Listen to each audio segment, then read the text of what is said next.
دل تھا کہ ایسے لگتا ابھی نکل کر باہر آ جائے گا۔ اتنی سردی میں بھی اس کے ماتھے پر پسینے کے ننھے قطرے چمک رہے تھے۔ ہر قدم پہلے سے بڑھ کر بھاری لگتا، جیسے کوئی قوت ہر اٹھتے قدم کے ساتھ پہلے سے بڑھ کر طاقت کے ساتھ اس کو واپس کھینچ رہی ہو۔ مگر وہ نہیں رکی، جیسے رک جاتی تو ہمیشہ کے لیے قید کر لی جاتی۔ گھبراہٹ میں اس کا پاؤں راستے میں پڑے گملے سے ٹکرایا۔ شادی کی تقریبات سے قبل قریبی عزیزوں اقارب کی دعوت تھی۔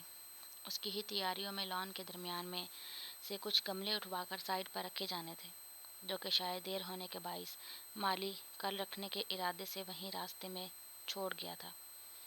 زیادہ چوٹ تو نہ لگی، لیکن یکدم لگنے والی ٹھوکر کے باعث اس کے منہ سے بے ساختہ چیخ نکلی، جو گہری خاموشی میں ارتعاش برپا کر گئی۔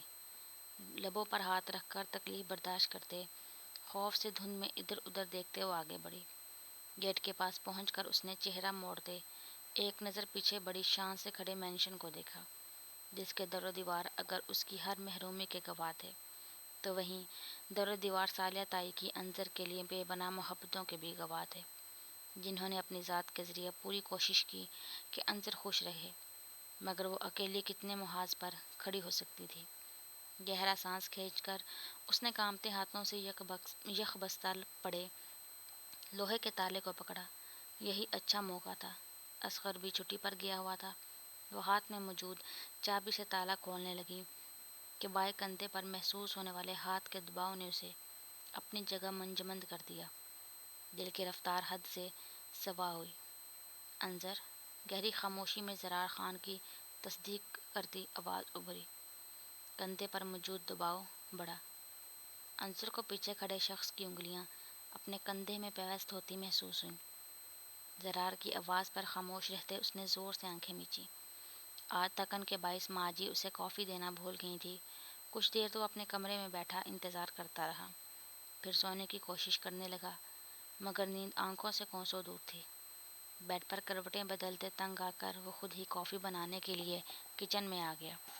ایک پل کو دل کیا کہ انظر سے کہے، مگر پھر مسکرا کر سر جھٹکتے وہ خود ہی نیچے آ گیا۔ انظر کا تو آج کل اس کے ساتھ 36 کا آنکڑا چل رہا تھا۔ کافی بناتے ہوئے وہ اس کے متعلق ہی سوچ رہا تھا۔ اسے بات کر کے سب کچھ کلیئر کیے بغیر حالات کا ٹھیک ہونا نظر نہیں آ رہا تھا۔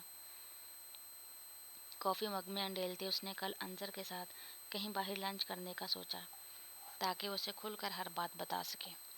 اسے یقین تھا کہ ایک مرتبہ بیٹھ کر بات کرنے سے تمام صورتحال کسی کو پتہ لگنے سے پہلے ٹھیک ہو جائے گی۔ اچانک نسوانی چیخ کی آواز نے اس کی سوچوں میں خلل پیدا کیا۔ آواز باہر کی سمت سے آئی تھی۔ یہ تو انظر کی آواز ہے۔ خود سے بولتے وہ کچن کی کھڑکی کے پاس آیا، جو لان میں کھلتی تھی۔ نسوانی ہیولے کو گیٹ کی طرف جاتا دیکھ وہ تیزی سے کچن کے لان میں کھلنے والے دروازے کو کھولتا باہر نکلا۔ اس کو پتھر کی مورت بنا دیکھ زرار نے انظر کا رخ اپنی جانب کیا۔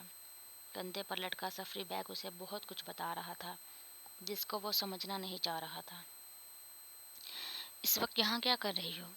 کہتے ہوئے نہ جانے کیوں اس کے لہجے میں سختی در آئی۔ گرم جوتوں میں مقید زرار کے پیروں پر نظریں جمائے وہ خاموش رہی۔ کیا تم گھر سے بھاگ رہی تھی؟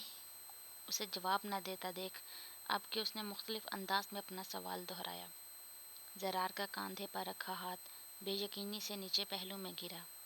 کیوں؟ اب کے لہجے میں کچھ ایسا تھا کہ انظر کی جھکی نگاہیں اٹھی۔ دونوں کی نظریں ملی۔